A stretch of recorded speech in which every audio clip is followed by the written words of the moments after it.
Hello guys, আসসালামু আলাইকুম। কেমন আছেন সবাই? আমার ছাদের অবস্থা খুবই খারাপ, এত নোংরা হয়েছে ছাদ, দেখছেন একেবারে বাজে অবস্থা। তো আমি ছাদটাকে ক্লিন করবো। এই যে দেখছেন আমার ছাদের কী অবস্থা। তো এগুলো আমি এখন সব ক্লিন করবো আর দুইটা গাছ সেট করব। তো আমি তো আপনাদের মানে এখন কি অবস্থা দেখলেন, আর নেক্সট পরে কি অবস্থা হবে সেটা দেখাবো। আর এখন আমি কি করব সেটাও একটু বলে দেই। যেমন এখানে দেখতেছেন এটা কেমন অবস্থায় আছে, তো এটা দেখবেন কেমন করে হয়। তো এখানে কিছু কিছু গাছ দেখতেছেন কেমন অবস্থা আছে, যেমন এইটা আছে এই যে পাতিলে ক্যালাঞ্জোটা, এটাও কিভাবে সেট হয়। যেমন এইখানে দুইটা ক্যালাঞ্জো আছে এই যে, হ্যাঁ। তো এগুলো একভাবে সেট করব, হ্যাঁ। আর বাগানটা আমি মেনলি আর কি গুছিয়ে ফেলবো একটু। তো ভিডিওটা এখন যেভাবে দেখলেন একটু পরে দেখবেন যে পুরাটাই ভিন্ন হয়ে গেছে। তো ছাদটা আমি ক্লিন করা শুরু করছি, কারণ পুরা ভিডিওটা আমি দিতে গেলে অনেক সময় লাগবে। তো আমি এখন শুরু করলাম, যেহেতু কাজটা শুরু করি, শেষটা কেমন হয় জানাবেন, দেখবেন। আমি এখন ক্যামেরাটা অফ করে কাজটা শেষ করি, ওকে। যে ছাদটা ক্লিন করা মানুষ একজন আসছে আমার সাথে, হেল্পার। তো আমার হেল্পিং হ্যান্ড এটা। তো হেল্পিং হ্যান্ড দিয়ে একটু একটু করাচ্ছি, ওরেও করাবো, যে একা আমি করবো তা না, দুজনে মিলেই কাজটা শুরু করব।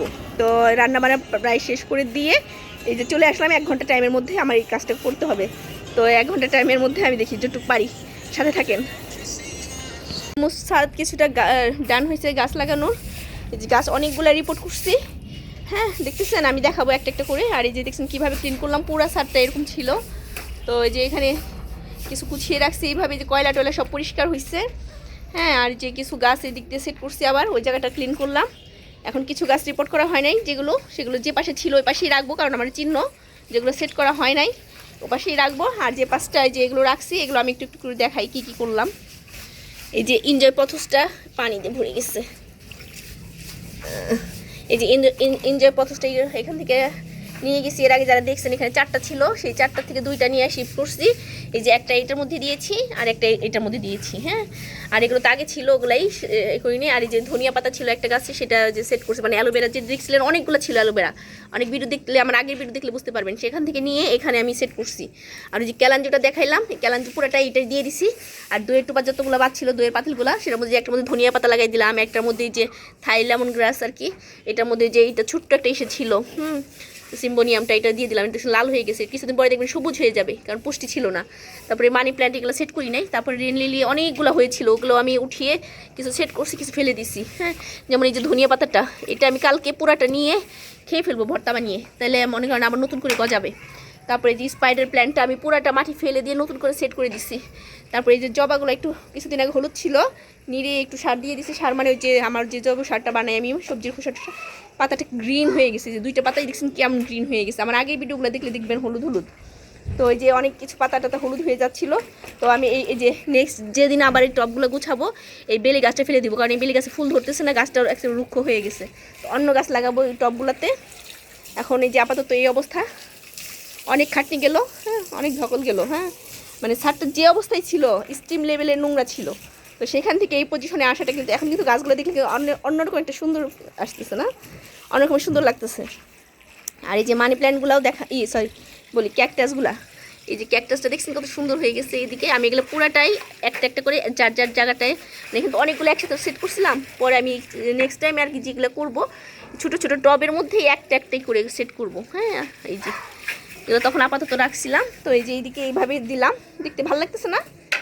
কমেন্ট করে জানাবেন কিন্তু কেমন লাগছে। আর পুরাটা শেষ করে নেই, তখন আবার পুরা ভিডিওটাও দেখাবো। পুরা ছাদটা ক্লিন হয়ে গেছে আমাদের, মানে নোংরা থাকলে কোনো জিনিস ভালো লাগে না, ক্লিন থাকলে একটা অন্যরকম একটা নিজের কাছে ফ্রেশনেস একটা ভাব আসে। তো অনেক কথা বলে ফেললাম, একটু কাজ করি, হ্যাঁ। কাজ করার পরে দেখাচ্ছি কী অবস্থায় নিয়ে গেছি, কাজগুলো কেমন হইলো।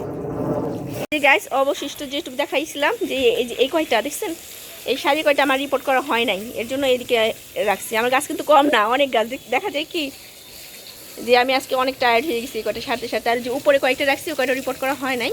আর এই যে এখান থেকে অলমোস্ট এই কয়টা ডান। তো দেখছেন কত সুন্দর লাগছে দেখতে, সাজিয়ে গুজিয়ে রাখলে সব কিছু সুন্দরই লাগে। তো আর এই যে 2টা আমি দেখাচ্ছি, এই যে একটা ছোট্ট একটা স্পাইডার প্ল্যান্ট আর একটা ওই যে স্নেক প্ল্যান্ট, এই 2টা ঘরে রাখবো আপাতত, এখানে সেট হোক 2-1 দিন থাক, তারপরে নিয়ে আমি রুমে সেট করব। তখন রুমে যখন সেট করি তখন দেখাবো। আর রুমের ভিতরে আমি কিছু গাছ আছে, ওগুলোও আপনাদের সাথে শেয়ার করব। আর ওই যে একটা রুমে একটা মানি প্ল্যান্ট ছিল, ওটাও আমি মানে ধুয়ে দিলাম, কারণ মানি প্ল্যান্টগুলোর মধ্যে ধুলা পড়ে, ধুয়ে গোসল করাই দিচ্ছি আর কি। এটা গোসল করে একটু বাইরে রাখছি, যাতে বাইরে একটু আলো বাতাসটা পাইলে একটু সতেজ হয়। তো এই যে একটু নেতাই গেছে, কারণ অনেকদিন পানি টানি খাওয়া হয় নাই, তো যখন একটু পরে সতেজ হয়ে যাবে, তো একটু বাইরে থাক। তো আমার এটা কেমন লাগলো আপনাদের কাছে? পরিষ্কার পরিচ্ছন্ন ইমানের অঙ্গ। তো এই পরিষ্কার পরিচ্ছন্নতা করলাম, একটু ইমানের অঙ্গ বানাইলাম, তো অনেক সুন্দর লাগছে তাই না? মাশাআল্লাহ বলেন সবাই। আর যাতে ইমিডিয়েট আমার মাটি শট পড়ছে, আর আজকে অনেক সময় নাই আর কি, অনেক বেজে গেছে, 1 ঘন্টা সময়ের কথা বলে 3 ঘন্টা লেগে গেছে, তো আর পারলাম না, বাচ্চা খাওয়াইতে হবে এখন। আপাতত এই জায়গাটা এইভাবেই থাক, এটা হয়ে যাবে ইনশাল্লাহ অতি শীঘ্রই। তো এই যে এটার জন্য সবাইকে টাটা বাই বাই। আর এই ছেলেটা কষ্ট করছে, ছেলেটার জন্য বেশি বেশি লাইক করবেন, সাবস্ক্রাইব করবেন, শেয়ার করে দিবেন, ঠিক আছে? এই ছেলেটা অনেক কষ্ট করলো আমার সাথে সাথে, তো এর জন্য বেশি বেশি লাইক করবেন। আর যেন আর ভালো ভার্সিটিতে চান্স পায় বা ভালো একটা জবে ঢুকে যায়, সেই দোয়াটা করবেন আপনারা করে দেখার জন্য। তো ভালো থাকবেন সবাই, আর বেশি বেশি লাইক সাবস্ক্রাইব করবেন কিন্তু। টাটা বাই বাই, আল্লাহ হাফিজ।